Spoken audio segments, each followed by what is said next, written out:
வணக்கம். இந்த வீடியோவில் 65 வயதிற்கு மேல் கூடுதல் பென்ஷன் ஓய்வூதியர்களுக்கு முக்கிய அறிவிப்பு சார்ந்து தகவல்கள் வெளிவந்துள்ளது. இது குறித்து முழு விவரத்தையும் பார்ப்போம். இந்த வீடியோவை தொடர்ந்து பார்க்குறதுக்கு முன்னாடி நம்ம சேனலை இதுவரைக்கும் சப்ஸ்கிரைப் பண்ணாதவங்க இந்த வீடியோக்கு கீழே இருக்க ரெட் கலர் சப்ஸ்கிரைப் பட்டன் அழுத்தி சப்ஸ்கிரைப் பண்ணிக்கோங்க.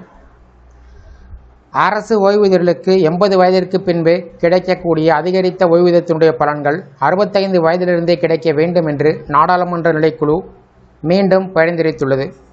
இத்திட்டம் ஏற்றுக்கொள்ளப்பட்டால் லட்சக்கணக்கான ஓய்வூதியர்களுக்கு பெரிய அளவிலான நிதி நிவாரணம் கிடைக்கும். 65 வயதிற்கு பிறகு கூடுதல் ஓய்வூதியம் கிடைத்தால் என்னென்ன நன்மைகள் கிடைக்கும், வயது அடிப்படையில் ஓய்வூதிய உயர்வு எவ்வாறு செயல்படுத்தப்படும், ஓய்வூதியர்கள் அதனுடைய பலன்களை நேரடி பலன்களை எவ்வாறு பெறுவார்கள் என்பது குறித்த அனைத்து விவரத்தையும் பார்ப்போம். ஓய்வூதியர்களின் வயதிற்கு ஏற்ப கூடுதல் ஓய்வூதிய உயர்வை அமல்படுத்துமாறு நாடாளுமன்ற குழு மத்திய அரசை வலியுறுத்தியிருக்கிறது. தற்போது 80 வயதிற்கு பின்புதான் 20% கூடுதல் ஓய்வூதியம் கிடைத்து வருகிறது. இது வயதிற்கு ஏற்ப அதிகரிக்கிறது. புதிய திட்டத்தின் அடிப்படையில் இந்த கூடுதல் ஓய்வூதிய பலன்கள் 65 வயதிலிருந்து தொடங்கக்கூடும்.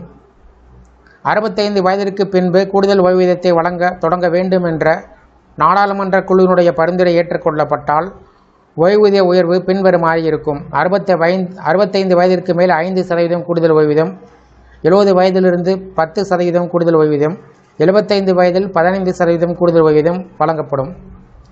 80 வயதிலிருந்து 20% கூடுதல் ஓய்வூதியம் வழங்கப்படும் என்பது இது ஏற்கனவே அமலில் உள்ளது. கடந்த பல ஆண்டுகளாக அரசு இந்த திட்டத்தை கிடப்பில் போட்டு வருவதாக நாடாளுமன்ற குழு கண்டறிந்தது. இது போன்ற பரிந்துரைகள் இதற்கு முன்பும் செய்யப்பட்டன. ஆனால் அரசு இதில் எந்த உறுதியான நடவடிக்கையும் எடுக்கவில்லை. ஓய்வூதியம் பெறக்கூடியவர்கள் வயதாகும் போது சரியான வயதில் நிதியுதவியை பெறக்கூடிய வகையில் இந்த திட்டத்தை மறு பரிசீலனை செய்யுமாறு குழு அரசிடம் கேட்டுக்கொண்டுள்ளது. இந்த விதியானது ஏற்கனவே பல மாநிலங்களில் செயல்படுத்தப்பட்டிருக்கிறது. குறிப்பாக இமாச்சல பிரதேசம் மற்றும் ராஜஸ்தானில் செயல்படுத்தப்பட்டிருக்கிறது. ஆனால் மத்திய அரசு ஓய்வூதியர்கள் இன்னும் இந்த சலுகைக்காக காத்திருக்கிறார்கள். சில மாநில அரசுகள் ஏற்கனவே இந்த விதியை அமல்படுத்தி இருப்பதால் மத்திய அரசு மீது இதை அமல்படுத்துவதற்கான அழுத்தம் அதிகரித்திருக்கிறது. மூத்த குடிமக்கள் வயதாகும் போது மருத்துவம் மற்றும் பிற செலவுகளுக்கு அதிக பணம் தேவைப்படுகிறது. முதியோருடைய நிதி பாதுகாப்பை உறுதி செய்யக்கூடிய வகையில் அரசு இதனை பரிசீலிக்கும் என்று நம்பப்படுகிறது. இந்த வீடியோ குறித்த உங்களுடைய கருத்துக்களை கமெண்ட் செக்ஷனில் பதிவிடுங்க. இந்த வீடியோ பிடிச்சிருந்தா வீடியோக்கு ஒரு லைக் பண்ணுங்கள். இந்த வீடியோவை உங்களுடைய நண்பர்கள் மற்றும் உறவினர்களுக்கும் ஷேர் பண்ணுங்கள். மற்றும் ஒரு பயனுள்ள வீடியோவில் சந்திப்போம். நன்றி.